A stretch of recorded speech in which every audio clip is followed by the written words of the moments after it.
Good morning, ladies and gentlemen, and welcome to our second tax chat for 2024. Today's tax chat, we are going to talk about the budget speech that was delivered yesterday. I just want to inform you that we are expecting load shedding at 8 o'clock. So if I do disappear for a few moments until the generator kicks in, please just hang on. I will return. That is part of life. So please just bear with us if the signal does go away for a while, or if it turns dark around me. Hopefully I will reappear soon again. Without further ado, let us just look at what we're going to talk about. I'm just going to items 1 and 2 is dealing with the budget. Just the first one is just a summary of what there's the load shedding. Please advise me if you're struggling, but the generator should pick in just now. So on the first one, I'm just going to summarize some of the basic contents of the budget speech, and then we're going to go into more depth into the annexures where they talk about revenue trends and tax proposals. And then I'm going to dedicate a bit of time on the VAT modernization process, because this is not dealt with in the budget speech itself, but there was a document circulated in about September last year, and I thought it would be probably a good idea if we have a bit of a talk about that. All right. So, in summary, most of you would be aware that from a personal tax rate, there is the columns for March 2023 to February 2024, and there is the tables for March 24 to 25, and literally no changes. The table remains exactly the same. The primary rebates remains exactly the same. The age thresholds remain exactly the same. Now, I've just thought this morning, my first budget speech ever, I did in Polokwane in 1995. So this is my 30th budget speech that I've done. In those 30 years, there's only once that the tables were not adjusted, but even in those years, the primary rebates were adjusted and the medical aid credits were adjusted. So this is the first time in my 30 years that it has remained absolutely static. And I'll make a few comments on that just now. Dividend tax, exactly static. No changes to dividend tax. Again, they can't increase it by much. So not much to be done on the dividend tax. Please remember, if you look at that level, if you own a private company, the moment that you hit about 857,000 Rand, your marginal tax rates become 41%. So normally you can choose, do I take a salary or do I take a dividend? So your effective tax rate if you take a dividend is 41.6%. So you'll pay 27% tax in the company. So let's assume you have 100 net income after tax, or net income before tax. You pay 27 Rand, and then you've got net income after tax of 73. Then you pay the dividend tax, which is 20% on 73 Rand. So that's 14 Rand 60. So 14 Rand 60 plus the 27 gives you 41.6%. So if you own a company, the moment that you hit the 1.8 million, then you're going to, if you pull out a salary, you pay 45%. If you pull out a dividend, you're going to pay 41.6%. It's kind of like it's only a 0.6% difference once you hit 857,000. So you've got the equilibrium round about 857 to 1.8 million Rand.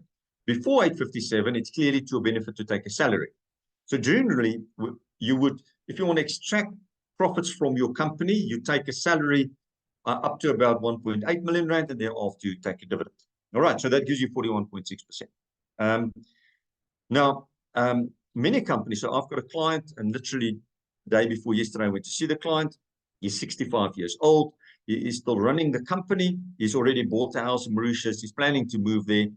And so we talked about it, and he said, the moment that you immigrate, you've got what you call an exit tax. And effectively, you'll pay capital gains tax on the value of all your assets at a particular point in time.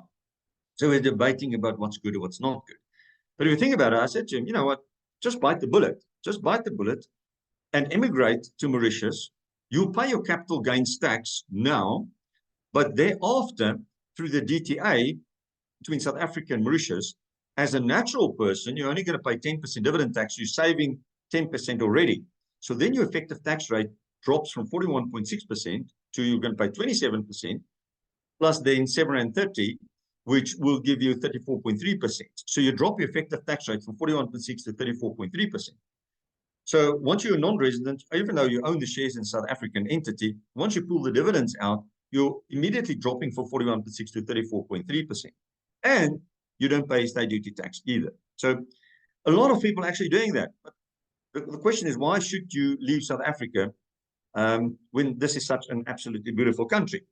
Anyway, so interest exemptions, again, remain exactly the same. No changes. 23,800 Rand, 34,500 Rand, no changes at all. Retirement fund contributions, no changes at all. And this is extremely worrying, especially once you start looking at the two-pot contributions that we're talking about, which I'll talk about just now. The 350,000 Rand has now remained static for about 8 years.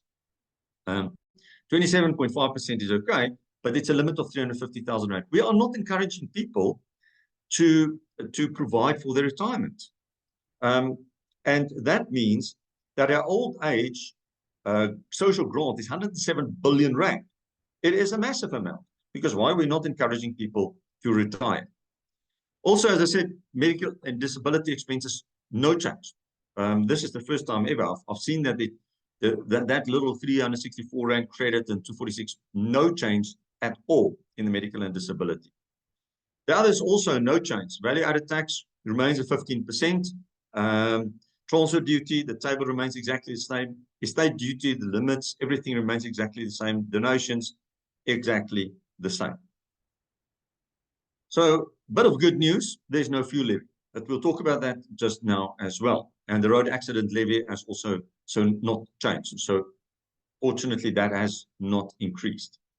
What has changed is the above average increases in excise duties on alcoholic beverages, on tobacco products. The plastic bag level increases from 28 cents to 32 cents, so by 4 cents on 1 April. We'll talk now about the global minimum tax of 15% and the two-pot retirement reform, and then this incentive for electrical and hydrogen-powered vehicle manufacturers from 2026 onward. So that's the only real changes that there is. There's a number of tax policy changes that I'll go to just now. Now, what does this mean? The average man in the street will walk away and say, well, okay, the tables remain the same. I've got a medical aid periods remain the same. All those kind of things remain the same. So luckily, you think you don't pay more tax. The reality of this is that if you earn 42,733 Rand per month, and you're getting a 10% increase, which is about inflation. But now at 42,733, you're at the marginal rate of 31%. If you get a 10% increase, that increase amount of 4,273 will now attract 36% tax instead of 31%. So even though you think you're 10% better off, you are not, because your tax on that 10% increases, you would have paid on 1,000 Rand, you would have paid 310 Rand tax. Now you aren't paying 360 Rand tax on every 1,000 Rand. And the effect of that inflation adjustment, which just keeps you, it doesn't create wealth for you. If you get a 10% increase, you're not becoming wealthier. You are just able to maintain your existing lifestyle. Because food prices goes up, fuel prices goes up, everything goes up, the Rand deteriorates. So they quantify that, and they quantify it. And look at the number once you multiply it with everybody that is paying tax. The impact of keeping the tax brackets the same is 16.3 billion Rand. Because normally they will change it, but now the impact of not changing it is an additional amount of 16.3 billion Rand in the state coffers. The fact that the medical credits were not changed with inflation, because your medical expense go up, your premium goes up, but your credit doesn't go up. So you just pay for the whole bloody thing. The effect of that is 1.9 billion. So between the two of them, that's 18.2 billion Rand. Now there's a little bit given back by saying, well, we would have changed the fuel levy, but we're not changing the fuel levy. So that gives you 4 billion opposite side. but it only applies to people with cars, but it also obviously applies to people driving taxis, and it affects your fuel price and all those kind of things. So that's a good thing, but that is quantified at 4 billion. And then the excise duties, because the excise duties was not increased by inflation, it was increased by more than inflation, that adds another cost of 800 million rand. So the net impact of that is a positive impact on the state coffers of 15 billion rand. All right, so this is costing us 18.2 billion rand. Now, maybe this is now where, just forgive me if I just want to stand a little bit on the soapbox, because I don't want to make I'm not politically inclined at all. All that I do is I look at what is given to me, analyze it, and then you can do what you want with this. This is an extract from the publications made by government, made by National Treasury. And this is literally a snapshot picture. South Africa's economic performance has been weak, and difficult decisions are needed to make sure the economy grows and creates jobs. Yes. Strong and responsible action is also needed to control government debts and deficits, which is the gap between what government spends and what it collects in taxes. Yes, of course. But why are we in that position? Why is the economic performance weak? They give us the answer. Government gives us the answer. National Treasury gives us an answer, not me, not another political party, government itself. This is an extract. The biggest breaks on the economy have been load shedding, poor speed and quality of port and rail, and the weakness of public services. Government has been addressing these challenges. Three factors under control of government. Not one of them is under control of the private sector. Each one of them, the load shedding is under control of government. Looking at now private sector to bail them out with private electricity producers. The ports and the rail, I've got a client that manufactures vehicles. They can't get the vehicles out of the country. It's standing there at the port. 2,000 vehicles stands there. There's a hailstorm and 2,000 vehicles gets damaged. 2,000 vehicles. Because why? The ports doesn't operate.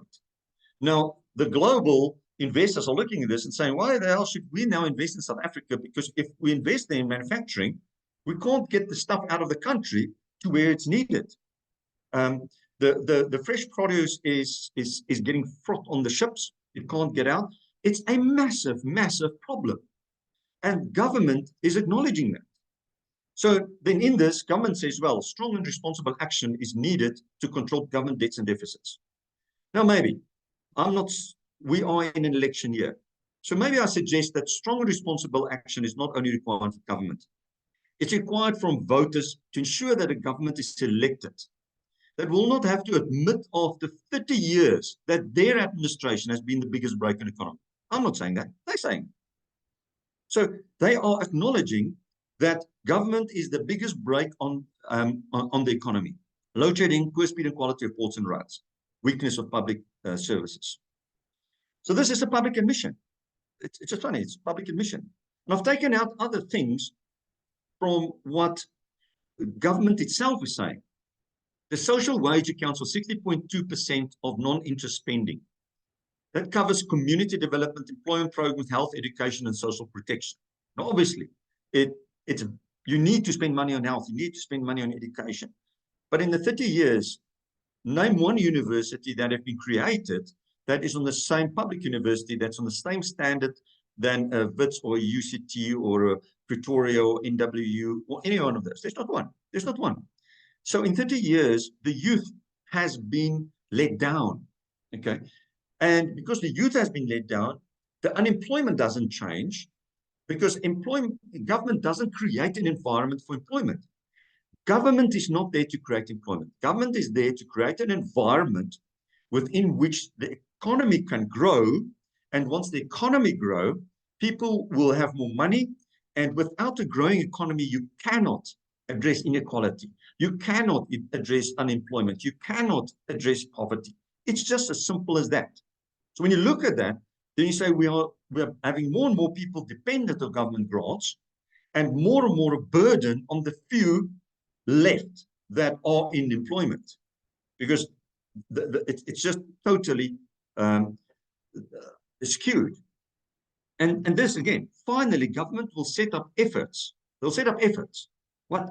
To professionalize public administration and improve governance of state-owned enterprises. This should foster a more stable and attractive environment for investment. Again, this is a public admission that public administration is currently unprofessional. I'm not saying that. They're saying it. Government will set up efforts to professionalize public administration and improve governance. It says there is not adequate governance. There's not adequate professionalism in the government. Amazing. In the budget itself, as I was driving my car, put it up, and we were at that point. This is an extract from the minister's speech itself. Too often, there is substantial disparity between the prices government is being charged and the prevailing market prices. For instance, the government buys ICT hardware such as laptops, uninterrupted power supply devices, monitors, and toners at between 1.2 and 2 times more than market price. Given that government buys in large quantities, we should in fact be paying less and leveraging our buying power to get more value for money. Now, who's to blame for this?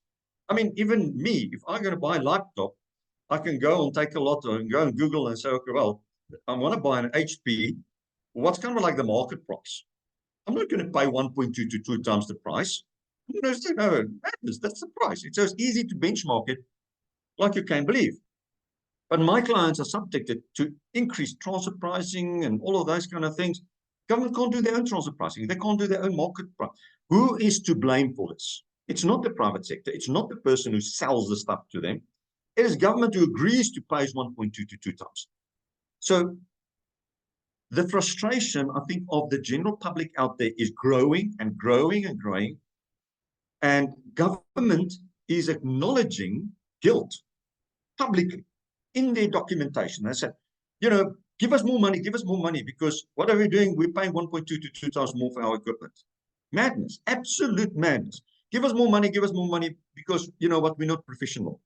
Why would you ever give money to somebody who's professional? And that's why tax morality is at the lowest level ever. Lowest level ever. But SARS is at the strongest level ever. And this is where we sit with this disparity. When you're sitting here and you say, there is a tax morality in there that people are saying, they say, why are we giving money to a government that's unprofessional, by their own admission, is not providing an infrastructure where the economy can thrive, which is paying more for equipment and for goods than they should be paying for it? Why should we give them money? On the other side, you're sitting in a SARS with increasing powers, increasing visibility, increasing everything on you. And you say, then you move away from tax morality to fear. And this is the environment we're dealing with. Now, sitting there with my clients, and they say, yeah, I'm paying so much tax. So yes, but do you want to go to jail? No, I don't want to go to jail. And then the client says, well, stuff it. I'm going to pay my exit tax. I'm going to move to Mauritius. And then what happens? This guy has built up a business, a successful business in South Africa. He's employing about 30 people in South Africa. He wants to say, stuff it, and off I go. And this is not an environment that we want. That's not an environment that we want. The tax side of a budget is a nothing. Even the budget side of it is a nothing, because it is purely what money do we get in, it's the rest. It's all about the day-to-day management, the day-to-day administration, and the public is getting increasingly either disillusioned or angry. And this is not good for any one of us. No matter what political party, you want the governing party to actually run the country well, whoever it may be. I don't care who it is. But you don't want a government party who's been in the chair for a long time to then say, sorry, we're unprofessional. Sorry, we are the biggest brakes on the economy. Sorry, there's we're spending 60% of our economy on this. So this is now just part of it. Anyway, so let's look at revenue trends and tax proposals. I'll go through the questions and answers just afterwards. I see that people are raising hands, but I'll go and I'll just have a look on the question and answer, and then maybe we can deal with that once I'm finished with this section. All right, so that is my soapbox. As a general citizen of the country, we need to make sure that we actually hold any government, whoever it may be, accountable, because they're there to serve the country. and they are not there to serve themselves, or even they don't. I'm not even saying they're there to serve themselves, but they're not there just to fill a position. They're not there. A democracy is not something, it's not an autocracy. It is not where you govern the country. It is where you create an environment where the country will flourish. That is a democracy. It's not a kingdom. And I think that's one of those things that we should entrench, even at schools. All right, so what is being proposed? Firstly, let's look at what the current state of affairs is. Not well. Overall, 2.6% increase. In 2022-23, 1.686 trillion of income. That increases slightly to 2.6%. What are the big reasons for that? What has now happened? So again, poor us, poor people paying personal income tax. It has increased from 35.6% of the total to 37.5%. So that's up by 8.2%. Corporate income taxes down from 20.4% of the total tax bill to 17.4% of the tax bill. So again, corporate income taxes reducing in importance. It's now kind of like stabilized, but about 8 or so years ago, it was running around 26 to 28% of the total revenue. Corporate income tax down. I would have expected to go up again, because what you want to do is a bit of arbitrage. As I said, at personal, you're living at 45%, but you only need to get to 1.8 million rand, and thereafter you take dividends, because then you would have expected the corporate tax rate to go up. But this is mainly in the mining sector, so mines are paying less and less taxes on that. Then you look at VAT. VAT is up from 25% to 25.7%. And this is why the fuel levy is remaining constant, because it's up from 4.7% to 5.3%. So it's not because out of the goodness of their hearts they decide, okay, I'm not going to do the fuel levy. It is because it is affecting the economy so big that it's becoming 5.3% of the total. I mean, the fuel levy is literally 33% of the corporate income tax now. It's huge. It's huge. So that directly impacts it. So you should actually add the fuel levy to the VAT, and that indirect tax burden goes up to over 30%. Anyway, so problems, but you can't now increase the personal income tax rate. It's already at globally high levels. You can't increase the VAT rate. It's at globally high levels, especially not an election year. So what do? You kind of like sneak in, and effectively, as you go forward, you just overburden the salary and the personal income tax. So let's just look at what, from a tax policy perspective, what governance is focusing on. It's not changing any laws or anything like that. The government's long-term tax policy strategy remains focused on broadening the tax base. Now, when you look at broadening the tax base, is make the exclusions as little as possible. But broadening tax base is getting more people into the economy, stimulate the economy. A person cannot run a hairdresser without electricity. You can't. My hairdresser that I've known for years and years operates out of Kempton Park. His salary and his fuel bill for generator is massive. It made the whole thing, it's absolutely massive. So he then bought a house, put up solar panels, and is now operating out of a house. Fortunately, he can afford to do that. Many others are just going under. You can't operate something like that, because think about how much electricity you actually do need to run a hair salon. Okay. In combination with this, it is then broadening tax base and improving tax compliance administrative efficiency. And this is where I'm getting to the modernization of the VAT system, because you can't increase the VAT rate, but you can increase the compliance. And how do you increase the compliance? You just put a significant amount of effort into your tax collection agency, which is SARS. SARS is, in my view, by far the most efficient, most effective, most well-run department in government. It is by far the best. I've got a huge amount of respect for the senior people at SARS, and for many of the people at a head office, and for the average person at SARS. Yes, they are like any big organization, but by far, they are the best organization in government.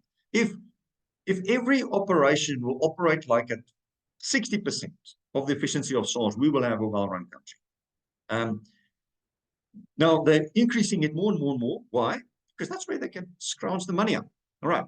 In combination with this, raise long-term revenue in a sustainable manner while limiting tax rate increases. All right.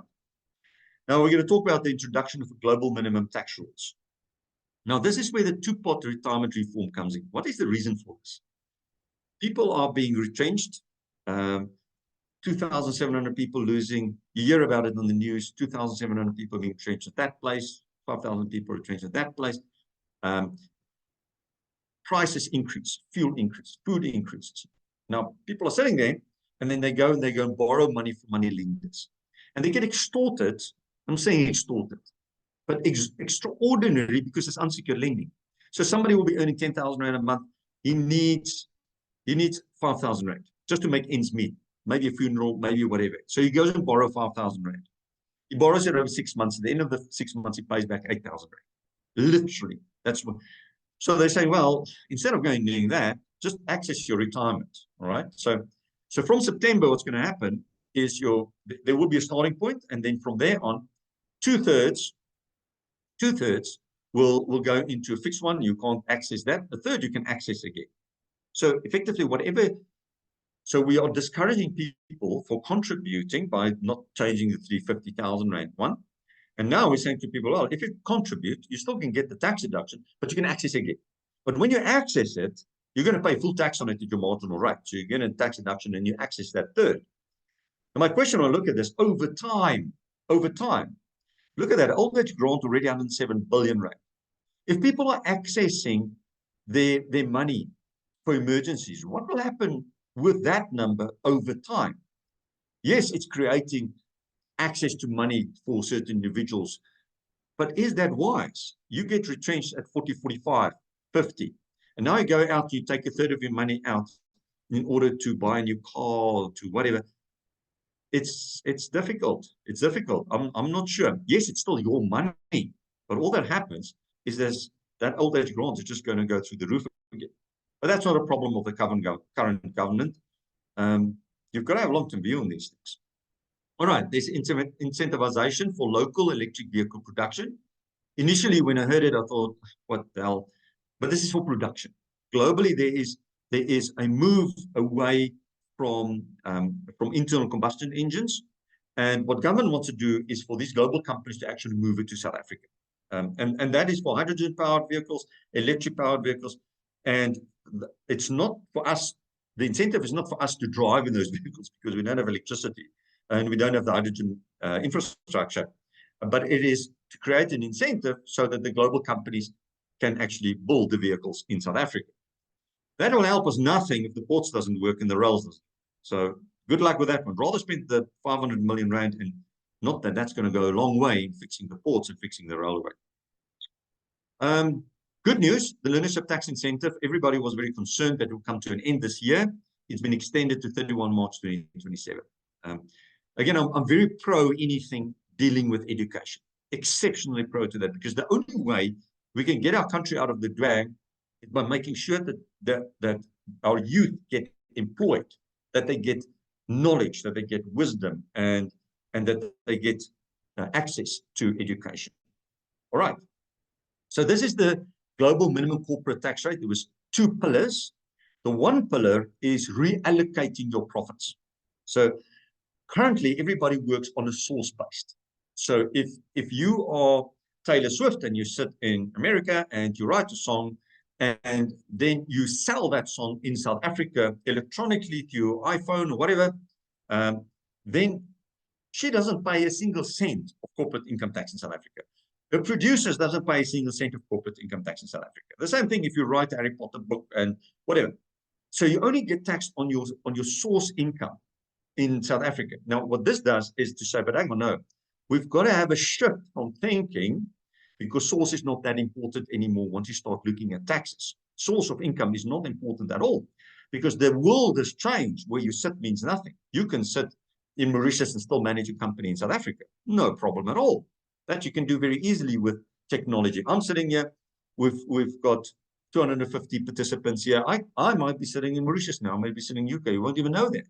So the world has changed, and the idea is then to say, we'll move it, and you'll pay corporate income tax in the country where you earn it. So you'll reallocate your profits to the country.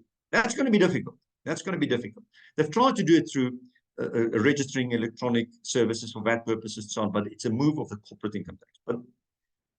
And this is hugely, hugely complicated. The pillar 2 is a minimum global corporate tax rate. So the idea is that you look at the head office country. Now, obviously, we don't have that many in South Africa, okay? So firstly, you have to have more than 750 million euros revenue, not profits. So the moment that you have more than, where your head office is situated, you have more than 750 million euros of income, then they'll look at your effective tax rate, various adjustments to it. So it's not just like that, divided by that, whatever you get. And then top it up to 15%. And it'll top up in the country where you've got your head office. Now, I've been looking at a few clients' calculations on this regard. It is hugely, the global companies have been doing stress tests on these calculations. It's immensely complicated. And there's teams of working on these things. Because remember, if your head office is sitting in the US or in Germany or in the UK, they are looking at this and they say, okay, hang on, I've got an operation in South Africa. The operation in South Africa is getting a government grant, like an automotive incentive scheme. They're participating in the APDP. They may have losses here, and they may end up, depending on how the adjustments are being made, that they have to top it up, but they'll top it up in Germany. So the money that the South African government will incentivize the person by way of a 40% accelerated allowance or 125% solar allowance or a tax-exempt government grant is undone by something where somebody in a foreign country is saying, you're now below 15%, so I've got to top up, I've got to pay now additional taxes in Germany. So this is becoming, the idea is to level the playing field globally. But it could be to the detriment of your upcoming countries, which is trying to incentivize people to invest there and trying to create valid incentivizations. Now, from the South African, they're looking at it and said, well, we can just get more money from our global companies. So we'll go to our global companies with turnovers over 750 million euros, and we are going to look at where they pay the taxes, and if that effective tax rate is below 15%, if it's 12%, we can tax them that extra 3%. So they think they're going to get 8 billion rand more from that. And over time, they think they're going to get more. Your risk is, the legislation is so complex. SARS is struggling to deal with transfer pricing legislation and struggling to get the normal basics right, 23N, 23M, all of these complex legislation, 8FA, 8F that we're, how are they going to deal with this? And if the administration becomes overly aggressive, the head office is just going to externalize. All right. Carbon tax is going to become a bigger and a bigger issue over time. The rates are increasing, and the reduction of the basic tax-free allowance is going to increase as well. So the carbon tax is becoming a bigger issue. I like this proposal because we've talked about it in the past, where some solar projects is being done through Mcom partnerships and the like, and the look-through basis, and you can get allowances. And they want to encourage infrastructure investment in certain qualifying projects where there will also be a look-through principle, almost like the same like an Mcom partnership or normal partnership. So I would like to look at what's happening there, because it can encourage future investments. Remember, 12B is the section that allows you a 50-30-20 deduction, or 100% deduction if it's below 1 megawatt for investment in renewable energy. 12BA is just a 2-year window period that you get 125% of it.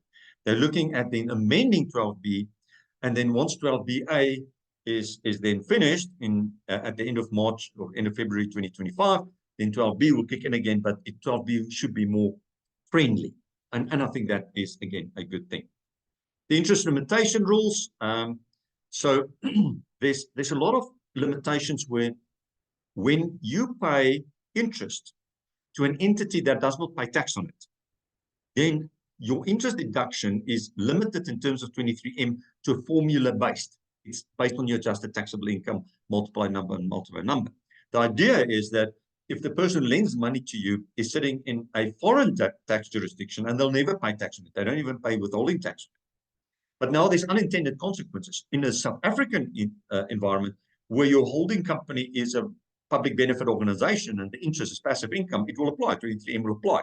If your related party is a pension fund and they don't pay tax on the interest, then it will apply. So they're going to amend that in order to change the unintended consequences of that. Again, I think it's a good thing.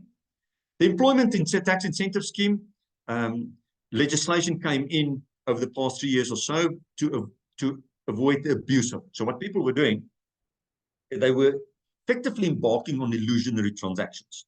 The idea was, and mainly to get the points, they wanted to give bursaries to people, just students. We'll give you a bursary. And then that bursary will count, and they'll study something that's not even aligned with you. And then clever people came along and said, well, if you pay a bursary, you don't get anything. But if you employ them, and their salary then goes towards them paying for their education, then you can get an ETI grant. And that's a brilliant idea.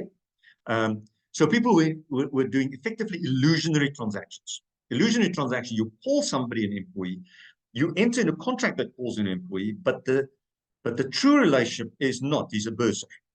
Now, that's called fraud. And that's as serious as it is. So they've been, and this is widespread. So now they want to introduce more punitive measures. The understatement penalty regime originally didn't apply. Now it does apply to it. So they're going to impose more punitive measures. But if you have a step back on it and you look at it, because many people came into this not with the intention to defraud, because the institutions that were marketing these schemes said, no, it's all fine. It's been done. SARS accepts it. Everything is hunky-dory. They came in there and said, I want to do good. Because at the end of the day, when you sit back, those individuals were educated. Those individuals became more employable, whether it was through a bursary scheme, whether it was through this. My suggestion would have been, you know what, you're not spending money on creating another VITS. Just give people a tax break if they were to provide a bursary to somebody. Just call it. Say, if you're going to provide a bursary to somebody that is below 25, get a tax break on it. Give them the tax break on it. And rather expand the incentive so that more and more people can become employable, because this is becoming a huge, huge issue. And this, if you look at revolutions in the world, it all happens with youth that are being disillusioned. They are not stuck to the history. They're looking at themselves now and saying, what's my future? What's my future? Anyway, few technical changes. The definition of remuneration proxy: if you get free accommodation, your factor, your value of the free accommodation is a factor of your remuneration proxy. That definition will be changed. This is interesting. There's an exemption. If you try to move value to trusts, then there's anti-avoidance legislation. You sell a growth asset to a trust, and there's interest-free loan. So the growth happens in the trust, and you've got the interest-free loan. Now, the interest factor, the notional interest factor equal to the SARS rate, is then the deemed donation every year. There was an exclusion to transactions with companies where transfer pricing were to apply.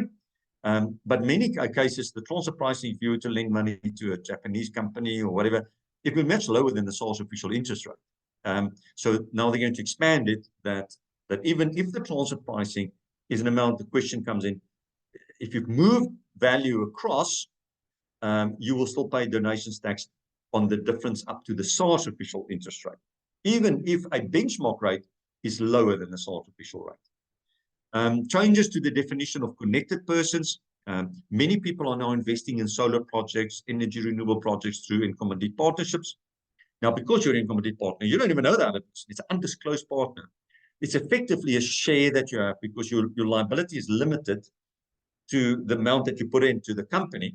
And now you are connected party to everybody else. And that's an unintended consequence, because now everybody is connected party to everybody. Not a good thing. So they're changing that as well. 23N. 23N is where you do a reorganization transaction. So what happens is you've got one company and selling assets to another company in the group. Now, what they wanted to do was was to maybe declare a dividend to the shares or do a share buyback from a company.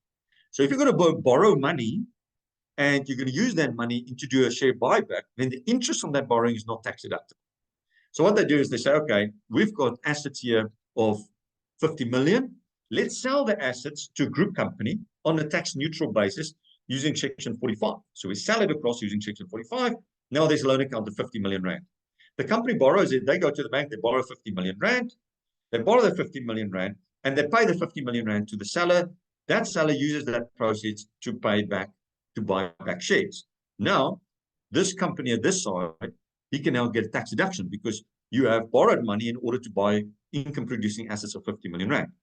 23N kicks in and says, for a period, I think it's 6 years, if you've borrowed money in order to do a reorganization transaction, then your interest deduction is limited to a formula. Now, that formula is now going to be aligned to the formula in 23M, which is different. It's still working on adjusted taxable income, but it's now been simplified, and they want to simplify that formula as well. But be careful for those things. When you do a reorganization transaction, you have a borrowings. Be careful for those things because your interest may not be deductible. Big difference between 23M and 23N. 23M, whatever is not allowed as a deduction, gets carried forward to future years. 23N, it just gets forfeited forever. All right, this is long overdue because you always get stuck with the problem. A company is in a situation, you wind it down. And now it's in a loss situation. You wind it down, you sell the business, and then you have the assessed losses, but you stop trading. And now, after that, there's still some auxiliary income, maybe some interest income on a loan account, maybe a little bit of few assets that are being sold and all those kind of things. But now if you've lost your assessed loss, technically you can't offset that assessed loss because you're not trading anymore. So now even though you have assessed loss of 10 million rand, you receive a little bit of interest on a loan account, a bank account, whatever, and now paying tax. But you're in the process of liquidating or winding down the company. So they're going to relax those rules. I think that is way overdue. From a value-added tax perspective, a few changes, and this one is long overdue because this has been a problem forever. Remember, the definition of a resident in the VAT Act is linked to the definition of a resident in the Income Tax Act. The Income Tax Act says, where are you effectively managed? So I've had a client in South Africa, they have a subsidiary in Guernsey. Now, there's people in Guernsey, all those kind of things in Guernsey, but it is deemed to be a South African resident because they effectively manage it there. Now, they charge the Guernsey company an administration fee. Now, when you look at it, you say, well, that administration fee is charged then not to a non-resident, so I can't apply the zero rating, so now I've got to apply 15% on it. But that's absurd because it's consumed in Guernsey. So it's going to be relaxed. And this is maybe 10, 15 years overdue. Many people just ignore it. But technically, if you have a foreign company that is effectively managed from South Africa, and if you provide services to that, you can't zero rate it. If the service is provided in South Africa, because 11.2L doesn't apply. That's going to change. All right. Foreign donor funded project regime, if you take places like CSIR, they may have many projects that are being funded, which are foreign donor funded projects. Each one of those should be separately registered for VAT purposes and ring fenced, and the income that you receive is zero rated, and then there's a special regime so that the VAT doesn't become a cost to it. They can claim all the VAT, even costs like car rentals and entertainment and all those kind of things, because a foreign donor funded project, it's a specific definition where the government of South Africa is a party to the contract. So a Swiss company may say and agree with the CSIR and with government that they will fund a specific project. That's in a foreign donor funded project. But you've got to open a separate VAT registration, and it becomes madness. So the idea is to simplify that administration and make life easier so that you can encourage more and more foreign donor funded projects that you just have one VAT number on that. This is an interesting one. Government proposes to revise and update electronic services regulations to keep up with changes in the digital economy and ease the administrative burden. The scope of the regulation should be limited to only non-resident vendors supplying electronic services to whom non-vendors and consumers. Currently, it is so wide if you have a motor car company and they are situated in Japan or in Korea or in Germany, and they provide electronic books to the dealerships in South Africa in order to service the vehicles, and they charge the dealers for that. That's an electronic service. They've got to register for VAT purposes in South Africa, even though the dealers will just claim that VAT back as input tax. So they are not the end consumer. They are not a non-vendor. So hopefully those entities can then deregister, because even though you want from an income tax person perspective as many people as possible to be registered, from a VAT perspective, you don't necessarily want as many people to be registered for VAT, because it opens you up to fraud. And you've got to refund input taxes, and then you get output tax. It takes much more difficult to curb fraud. That's why it's so difficult to register somebody for VAT purposes.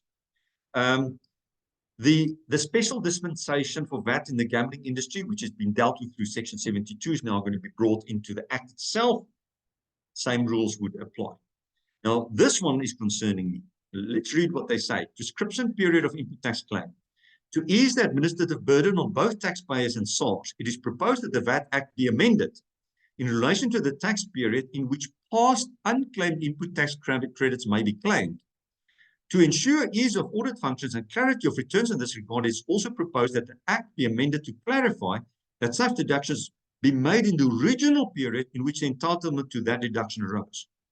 This is of huge concern, because we've always said that if you pay output tax, you've got to pay output tax in the specific tax period, because that is linked. If you want to claim the input tax, well, you've got 5 years to claim it. Now, you've got 5 years to claim it. Now this is creating a huge issue that you've got to go back. So I've had clients that, for example, you've got bad debts, and they just accumulate the bad debts, and then once a year, they look at it properly and claim it in one VAT return. You now have to go back to the specific VAT returns in the period in which, because you've got 5 years to claim it. Very, very concerning, this statement. And I think as an industry, we need to fight it. If you're an education institution like university, your VAT is highly complex, because yes, educational services is exempt. If you provide books as part of the fee, so your books are, you pay tuition fee, then the books as you apply is also exempt. But if you have a separate bookstore, if you sell the book separately, it must attract VAT. If you rent a hall out to somebody, it must attract VAT. It becomes very, very difficult. So it seems that they're going to look at the educational institutions and hopefully try and simplify that. All right. They're trying to simplify the VAT registration process for non-resident vendors who have limited physical presence in South Africa, particularly as to the representative vendor who must be currently a South African resident. They're trying to change that they need not be a South African resident, but they must still have a South African bank account.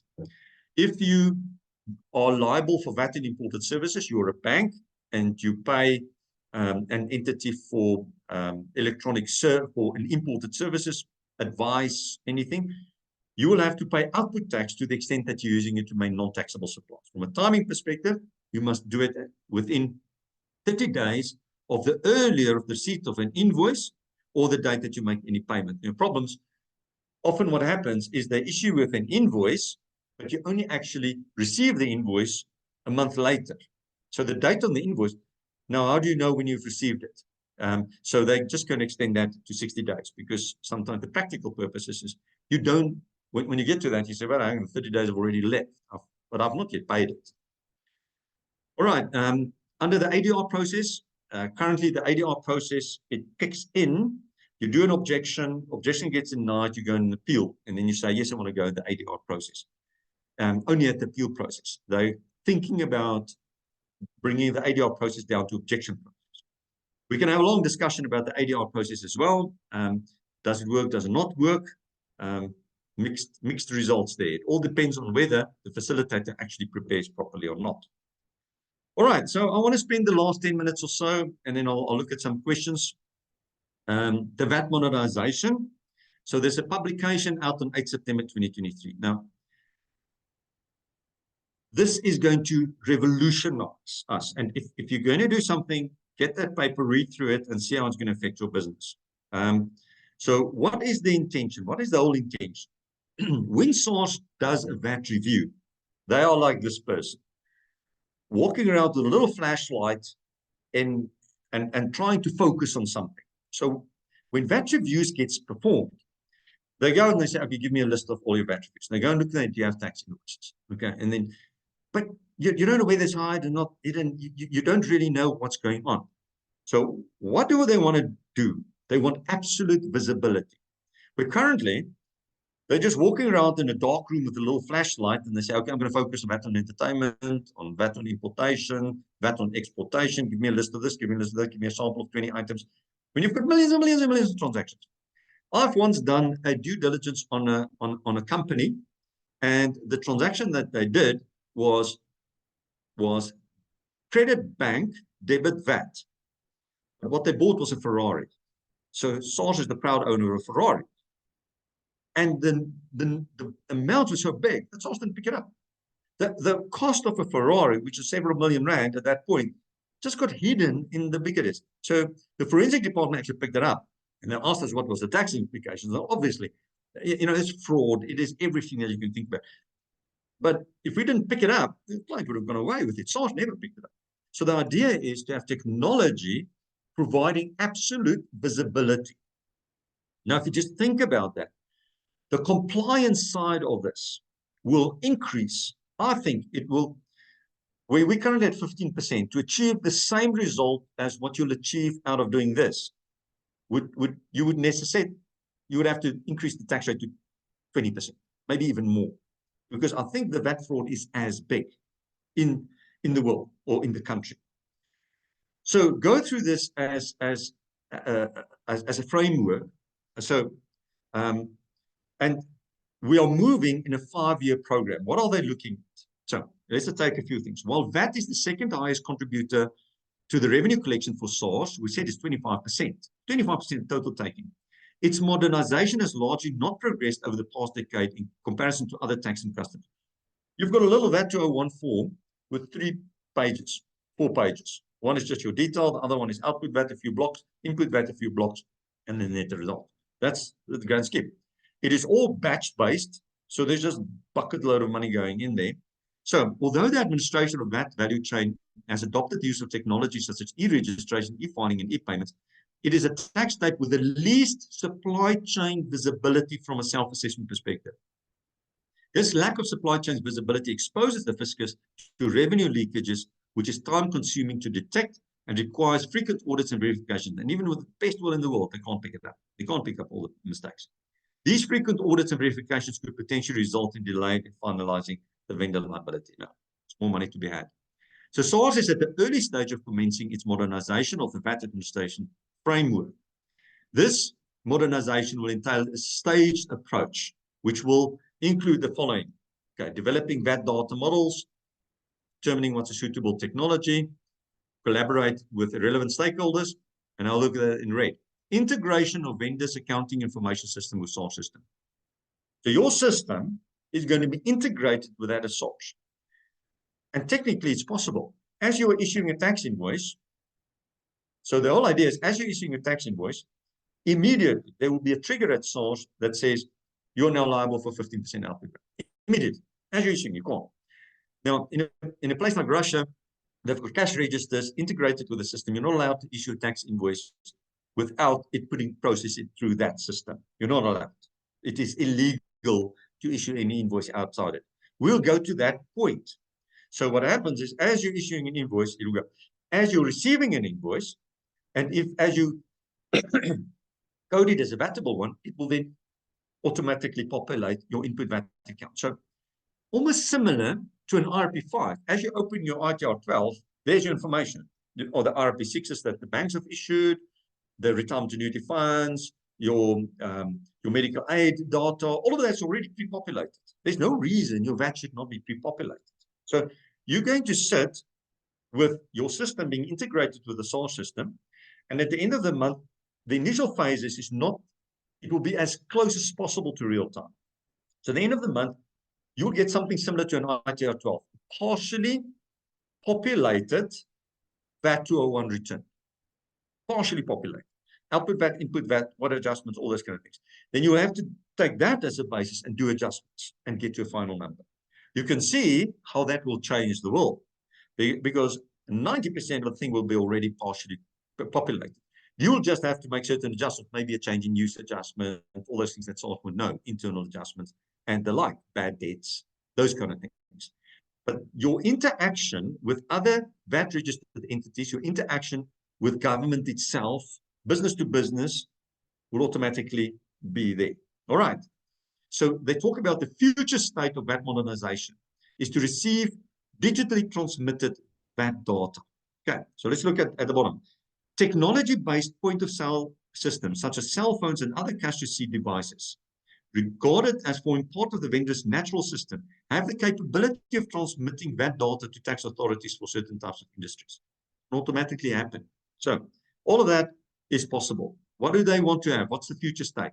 The digital transmission of VAT data is aimed at almost real-time transmission. At the initial stages, as and when VAT data is digitally transmitted, the VAT data will be used to simulate the vendor's VAT return. So as your system is integrated with SARS, you'll get a simulated VAT return, exactly the same as your ITR 12 now, already pre-populated with a huge amount of data. And that pre-populated will already be audited, because you can see if there's a pre-populated input tax, it will automatically verify that somebody else has paid the output tax. Currently, when you've got an input tax here, you don't know whether somebody else paid the output tax. Not at all. All right. So the self-assessment concept will be retained. The vendor is still required to submit the VAT return for a tax period on or before the due date. So the idea is to become almost fully automated. It will never get there. There's always a necessity to make changes, like, as I said, change in use adjustments or a bad debt adjustments. All right. So where do we start? The proposal is to implement the digital transmission of VAT data for a segment of the VAT vendor base that contributes 80% of the total VAT revenue. So 30% of the vendor base are on a monthly basis, and they're going to start with them. So they will be required to transmit. So everybody that's on a monthly basis will be required to supply information. Okay. Large business and international vendors, vendors who transact with government, vendors in high-risk items, and anybody who wants to do it voluntarily. All right. And thereafter, it's going to be built out as the technology progresses. It's going to take 5 years. But before we get there, so you may think, okay, I'm a medium-sized. Okay, luckily, I can kick the can down the road. We'll double-cross that bridge when we get there. I don't know, there's going to be an initial phase. So what's going to happen immediately or very soon is the modernization of the current VAT return. So there's going to be additional fields that we will have to complete, even for the small business. So currently, it's just a few, it's input tax, it is input tax capital, other goods and services, imported services, a few. I mean, there's maybe 25 blocks that you can include. Now, you're going to have much more. So it's envisaged that differentiating between the supply of goods and services, identifying various types of zero-rated supplies, 11 to L, 11 to N, K, supply of export of goods, utilizing export incentive scheme, not export incentive scheme, so that you can have risks allocated to each one of those, not just zero-rated to standard rate. Currently, people say, oh, many people don't even disclose the zero-rated supplies, or they don't do it properly. They don't disclose the exempt supplies properly. And in the IT14 SDs always caused us some problems, but with the abandonment of the IT14 SDs, okay, so SARS says, you've not disclosed your zero-rated supplies. What's going to happen? Nothing's going to happen with it. All right. Input tax deduction, imported goods, capital goods, trading stock, operational overheads, apportionment of input tax, apportionment ratio, all of that will be separately disclosed. So we are going to see very closely now a modernization of the VAT return itself, and we've got to get ready for that. So I always say, I've got a client that they're looking at somebody appointing them in the VAT department, and they said, what kind of person should I appoint? I said, appoint somebody that is familiar with IT systems, who are able to deal with IT systems, because all of this is IT driven. Your tax technical side you can deal with because it's relatively simple in most instances, but it's that repetitive thing. So you need an IT guru with some tax knowledge and some tax principles, understanding it, to be able to adjust your system so that you'll be able to comply with this new benefit. Obviously, SARS is looking at a lot of benefits out of that. The biggest one is they're going to make a bucket load of money. a bucket load. There will be increased compliance. Taxpayers will be scared as hell. Any changes, you're a pre-populated one, any changes will be audited like you cannot believe. And all of this is nothing new. Internationally, people are doing that. The leaders in this was actually in South America, Brazil, Mexico, these countries. They were the leaders. They were already doing it for 10, 12 years. Places like Russia, different bases, more cash registered, point of sale equipment. But it's there. The technology is there. All right. So that is the budget. That is the VAT modernization where we're going to go to. I'm going to open a few question and answers and just look at that. Greta says, agree that you say SARS is more efficient. However, most of these systems are not working and that has not been working for the last week. How on earth could they take so long to fix the one area we're struggling with? Yes, I mean, I agree with you. Now, I suppose in the land of the blind, the one with the one eye is king, isn't it? SARS, what I said is that SARS is the best organization within government. It's not perfect yet. But I am positive, and it is good that you have a strong SARS system. It is important. It is the basic foundation. The integrity of your tax system is a basic foundation of a democracy. Being compliant with all tax laws is a basic foundation of it. SARS needs to upskill themselves. But the contrary, when you talk to SARS, they're also saying that tax practitioners out there need to upskill themselves. And I've seen both sides. I mean, we work a lot with the professional institutions. We help out on tax helplines and those things. Some of the level of queries are really, really basic, and the tax practitioners are not getting it right there. I think there's a requirement that both sides actually get better. We need to get better for the sake of this country. But you're quite right. The average SARS official that's sitting out there doesn't know how to fix the system. It's been worsened by COVID. It's been worsened by the fact that you couldn't get audience with a person in person, the tax practitioners. Now, for a long time, you can't go out and see a person and just deal with the question. So it's very, very frustrating dealing with SARS. You're not isolated on that. Khalid is saying they're collecting an unfair fuel levy from all those powering their generators. Can't agree with you more, you know. They were talking about giving the diesel rebate, extending the diesel rebate, but only to the to the food industry. But still, government is forcing you into a generator. That generator is forcing you to pay for fuel. That fuel has got a fuel levy on it, and it's absolute madness. So you're forced into paying a tax that you actually don't need to pay in the first instance. Absolute madness. So I do agree with you there. Any comments on the grab of 150 billion from the forex reserves? It's just a desperation event. You know, it's like, you know, it's the same principle as what we're applying on the two-pot system on the retirement system. You're sitting there, you're getting retrenched at 45. You've got a child to go to university. You've got to pay for this. You don't have any prospects. What do you have to do? Now you can go and borrow money from a money lender, your unsecured money lender. It's going to cost you an arm and a leg. Now you go and rob the kitty. This is about robbing the kitty. That's all that it is. So when you need the kitty, you know, and it's so frustrating because all that you need to do is stimulate the economy. All that you need to do is to make sure that Eskom actually works. And the only way you can make Eskom work is to carve it up. Is that you have to, and not just split the power generation from the transmission grid, you have to split each power plant. You have to privatize each power generation unit so that you don't have the collusion, so that if you've got 10 different owners and 10 different companies that generates power instead of one, then if one fails, they've at least got 9 that's running. So that's the only solution, is privatizing each power station, or maybe 3 of them together, but not having one big one. But anyway, that is again my soapbox. Any comments on the allocation 1.4 billion to the NHI? Your problem again with the NHI, we're just overburdening people. I mean, you've got your hospitals that are not working as it should, your government hospitals, your government healthcare. So what do you want to do? Instead of actually fixing the government healthcare side, you're putting a national healthcare insurance in place, and you're overburdening the private sector again, because you're now forcing the doctors to do work at uneconomic prices and all of those kind of things. All right. If government was Sanati says, if government was serious about SMEs and job creation, why are they not looking into increase VAT threshold, because 1 million rand is too low compared to 1991? My question is what we can do to raise this concern with them while the VAT threshold hasn't been reviewed.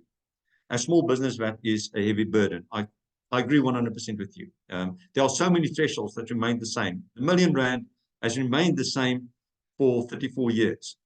Again, it's absolute madness. The opposite side of that is that now you get over 50,000 rand, you want to voluntarily register, then they say, no, give me your bank, your game plan and everything else like that.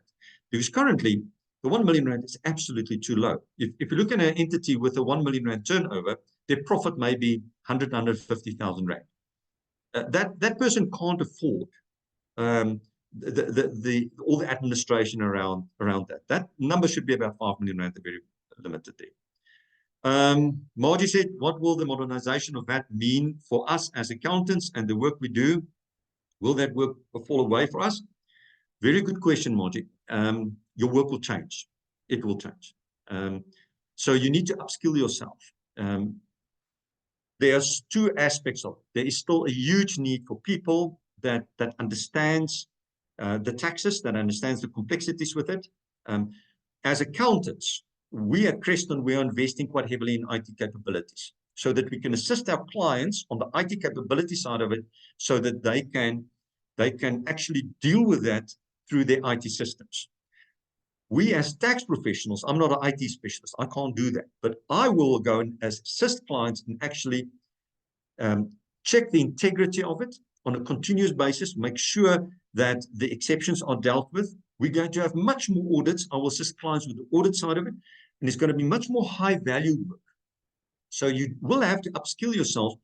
If your work is, listen, I do monkey see, monkey do work. So somebody gives me the information, I just populate the VAT return and off I go. That side of your work will just disappear. It will just disappear. It will be taken away by the technology. So you need to evolve your skills. You need to evolve the way that you assist your clients, because your clients are going to need you more, but they're going to need you in a different capacity, in a more value-added capacity than just a compliance capacity. So the need to upskill yourselves and make sure that you get more and more familiar with the nuances of the VAT Act becomes critically important. Extremely good question, but it's like anything else. I mean, you know, exclusive books, where are they now? Because everybody buys a book online. You know, music stores, musical, where are they now? Because everybody buys music online. Our profession will also change because of technology, and we need to be familiar with that. The tax profession, the accounting profession, the legal profession, medical profession. Do yourself a favor, there's a brilliant book, The Future of the Professions, written by a father and a son, Suskins. Brilliant book. They're saying the future of the profession is going to be different. If you are a medical doctor, we're already seeing it, online consultations with medical doctors. You can sit in South Africa and consult a doctor in America, and becomes legal, and medical aids are starting to pay for those things. Agree with you, Jacqueline, VAT modernization, scary stuff, no? Just see there, Melanie is saying, hi, perhaps not really a question, but it's almost impossible to require all accounting systems to provide real-time VAT info. Will SARS require the accounting systems to do this? Not everyone is a cloud accounting system, but not everybody. It will be a phased approach, but as technology becomes more accessible, this will also become part of your life. You know, I've been doing this for over 30 years. I would, you know, just ordering an Uber. You know, I can remember just picking up the phone, speaking to a person, organizing a taxi, and now you just open your phone. So the technology will become easier. The technology companies will make it more accessible. So, and SARS is working with the ERP system companies, the Sages of the world, the Casewares of the world. They're working with them in order to say, well, we're not going to leave you in the dark on these things. You've got to make it accessible and easy for people to do. All right. Please clarify the tax-free component on the retirement withdrawals. Fatima, sorry, I've not read that in detail, so unfortunately I can't answer that. Apologies for that. Okay, thank you for that. Matsubani, my ex-colleague. Nice seeing that you do it. Matsubani run an extremely wonderful practice in Polokwane, with modernization of VAT in pipeline and probably other tax to follow suit. Is there a threat to professional tax services provided in favor of automation? How do professionals in practice ready themselves to play in IT-dominated automation? So I think, Matsubani, I've tried to answer that in the past, but everybody is getting on the bandwagon. Madeleine Stichling, who runs the CA program at University of Pretoria, they're spending more time nowadays on training their students on IT systems than they do in accounting. And so everybody changes from the universities to the profession. Technology is just there to stay. You can't change it at all. Greta saying online accounting is very expensive if you have a fairly large client base. Yes, but I think as with anything, it will become more affordable. But I think also, Greta, is that as tax professionals, we often undercharge our clients because, you know, the days that you can do an income tax return for 5,000 Rand is gone. You know, you can't even service your car. You know, even go service your car is 12,000 Rand, 15,000 Rand. You know, so you know we are undervaluing the value that we do as tax professionals. We have to be more upskilled, and we have to add more value. And clients need to understand what a critical role we play in managing the business. All right. Would Kreston consider making the IT training available in sessions like this? I'll definitely speak to them. Thank you for that. And we've recently merged with a highly reputable IT firm and IT professionals. So hopefully we'll expand on what we do on the IT front much more on that. I think those are all the questions. I'm not seeing anything else. I want to really thank you for your attention. As usual, it's been fun. It's been fun for me preparing. Apologies for my soapbox, but I think many of us are feeling the same way. We do, as a country, you know, let's do politics up to the point of elections. And thereafter, we want the politicians and government, no matter where they are from, to work together to make the municipalities work, to make the country work, to make the economy running again. That's what we want. We don't want that the infighting. The last thing that we want is at the end of the day, you elect and people get to their positions.